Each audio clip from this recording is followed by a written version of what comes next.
ये पूरी तरह से हिमाचल प्रदेश तबाह किया वर्तमान सरकार ने। और जो नई पॉलिसी के नाम पर जिस प्रकार से हाइड्रो सेक्टर में जो कुछ इन्वेस्टमेंट भी आने वाला था और जो काम कर रहे थे प्रोजेक्ट्स में, सबके सब जो है वो हिमाचल प्रदेश सरकार से दुखी होकर के चले गए, छोड़ रहे हैं।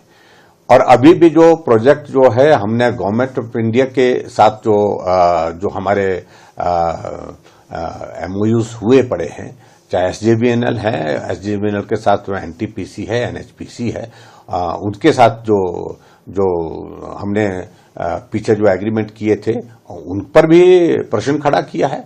आखिरकार हिमाचल प्रदेश पूरे देश भर में जहां 45,000 मेगावाट हाइड्रो सेक्टर में जनरेट होती है, उसमें से 11,000 कंट्रीब्यूशन हिमाचल प्रदेश का है। बहुत बड़ा एक हमारा आय का एक माध्यम है, एक आय का साधन है, वही समाप्त कर दिए, तबाह कर दिए, बुरी तरह से तबाह किया। ना पॉलिसी बन रही है, ना पॉलिसी बना करके उसको इंप्लीमेंट करने की स्थिति में हो पा रही है।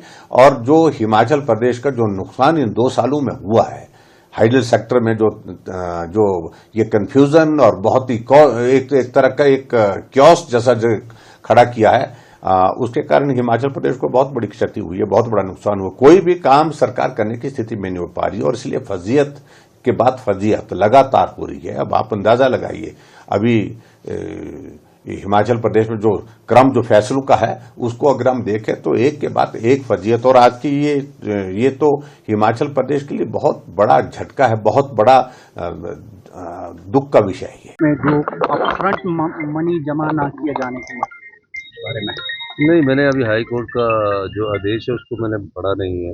इट्स ओपन सर, सब लेकिन जगह नहीं, कोई पढ़ा नहीं है। लेकिन अपफ्रंट प्रीमियम जो है वो एक पॉलिसी के तहत है, और एक पॉलिसी के तहत 2006 में जब ऊर्जा नीति बनी थी तो उसमें उस ऊर्जा नीति में मैं भी मेन आर्किटेक्ट था, मैडम स्टोक्स उस समय ऊर्जा मिनिस्टर थे। तो अपफ्रंट प्रीमियम ये था कि कोई भी पावर प्रोजेक्ट लग जाए, लगे या ना लगे, उस पॉलिसी में क्लियर है।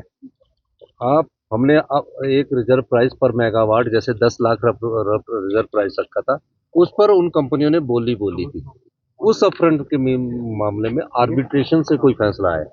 अब आर्बिट्रेशन के भी कई ऐसे फैसले आ रहे हैं जो बड़े चिंताजनक है, कानून की अनदेखी हो रही है।